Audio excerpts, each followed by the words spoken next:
TikTok မှာကိုသိမ်းထားတဲ့ဗီဒီယိုတွေတချင်းတွေ effect တွေစိုက်ကန်ကြီးပြောင်းနေလို့ရှာမတွေ့ရသူတွေအတွက်နောက်ပိုင်းမှာပြန်လဲပေါ်လာအောင်လို့လုပ်ရမယ့်နည်းလေးကိုပြောပြပါမယ်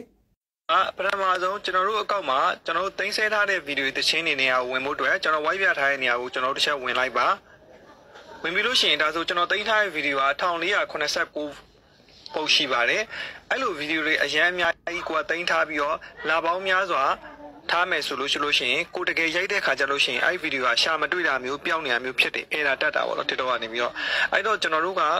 ကိုဖုန်းထဲမှာဗီဒီယိုကိုကျွန်တော်အပုတ်90မကျော်အောင်လို့ပဲသိမ်းပါအပုတ်90ကျော်သွားပြီဆိုလို့ရှိရင်ဗီဒီယိုတွေကပျောက်တတ်ပါတယ်အဲ့တော့မလိုအပ်တဲ့ဗီဒီယိုတွေကိုကျွန်တော်ပြန်ဖြုတ်တဲ့နည်းလေးကိုပြန်ပြပေးပါမယ်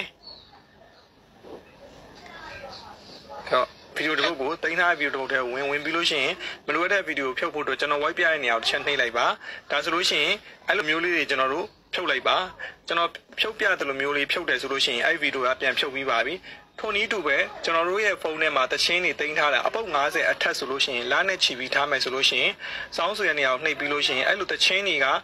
အများကြီးတင်ထားတယ်လာနဲ့ချီပြီးတင်နေဆိုလို့ရှိရင် TikTok အကောက်ကလည်း error တက်ပြီးတော့တချင်းတွေကိုတကယ်ရိုက်တဲ့ခါကျရင်တချင်းတွေကိုပြန်ကြည့်တဲ့ခါကျရင်ပြန်ပြီးတော့တချင်းယူတဲ့အခါမျိုးကျရင်တချင်းတွေကျွန်တော်တို့ပြောင်းနေတတ်ပါတယ်အဲ့တော့တချင်းတွေကိုလည်းမလိုအပ်တဲ့တချင်းတွေတော်တော်များများကိုကျွန်တော်တို့ကနေပြီးတော့ဖြတ်ပေးပါအဲ့တော့ဖြတ်နည်းရတော့ကျွန်တော်ပြရတဲ့ဒီမြင်းချောင်း၃ချောင်းတွေကိုနှိပ်ပြီးလို့ရှိရင်ကျွန်တော်တို့က add to favorite ဆိုတဲ့နေရာမှာကျွန်တော်တို့ကပြန်ပြီးတစ်ချက်လက်ကလေးနှိပ်ပြီးရင် add to favorite ပဲရှိတော့ ED ပြုတ်သွားပြီဒါဆိုရင်တချင်းဖြုတ်တာပေါ့နော်အိုင်နီလေးတိုင်းကျွန်တော်တို့ကတချင်းတွေကိုလည်းဖြုတ်ပေးရပါတယ်တချင်းတွေဖြုတ်မယ်ဖြုတ်ပြီးလို့ရှိရင်ကျွန်တော်တို့တွေတချင်းတွေအများကြီးတင်ထားတယ်ဗီဒီယိုတွေအများကြီးတင်ထားရဆိုလို့ရှိရင်ကိုတင်ထားတဲ့ဗီဒီယိုကအပုတ်90အထက်ဖြစ်သွားပြီထောင်နဲ့ချီနေတဲ့အတွက်ကြောင့်TikTok အကောက်ကဆိုလို့ရှိရင်ကိုတကယ်ယူသုံးတဲ့ခါမှာ error တက်ပြီးတော့မပေါ်ကြလူအများစုဖြစ်ပါတယ်အဲ့အတွက်ကြောင့်ကျွန်တော်တို့ကနေအဲ့လိုမျိုးလေးပြန်ပြီးတော့တချင်းတွေတင်ထားတဲ့ဗီဒီယိုတွေကိုတကယ်မရိုက်ပြတဲ့တချင်းတွေဆိုရင်ဖြုတ်ပေးပါ effect တွေဆိုလို့ရှိရင်လည်းကိုအသုံးမလိုတော့တဲ့ effect တွေဆိုလို့ရှိရင်လည်းဖြုတ်ပေးပါအဲ့တော့ကျွန်တော်အသုံးမလိုတဲ့ effect ကိုကျွန်တော်ဖြုတ်ဖို့အတွက်ကျွန်တော်ပုံစံတစ်ခုပြပေးပါမယ်ဒီ effect တွေကိုကျွန်တော်တစ်ချက်လက်နှိပ်ပြီးတော့ဝင်လိုက်ပါဝင်ပြီးလို့ရှိရင်ဒီမှာ add to favorite ဆိုရဲကျွန်တော် white ပြထားတဲ့နေရာကိုတစ်ချက်နှိပ်လိုက်ပါ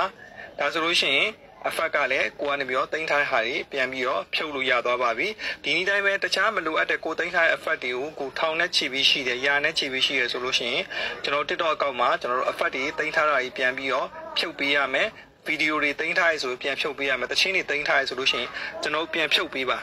အများဆုံးပြန်ဖြုတ်ပေးနိုင်ပြီအပုတ်90လောက်ပဲထားပြီးတော့ကျွန်တော်တို့ပြန်ပြီးတော့ယူရိုက်မယ်တချင်းတွေယူရိုက်မယ်ဗီဒီယိုစတိုင်တွေကိုယူရိုက်မယ်ဆိုလို့ရှိရင်အဆင်ပြေပါလေဒါလူအများစုတက်နေတဲ့အဲ့ဒါလေးဖြစ်တဲ့အတွက်ကြောင့်ကျွန်တော်ပြန်လဲမျှဝေပေးခြင်းဖြစ်ပါတယ်ကျွန်တော်ပြောတဲ့နည်းလေးကိုလုပ်ပေးပါ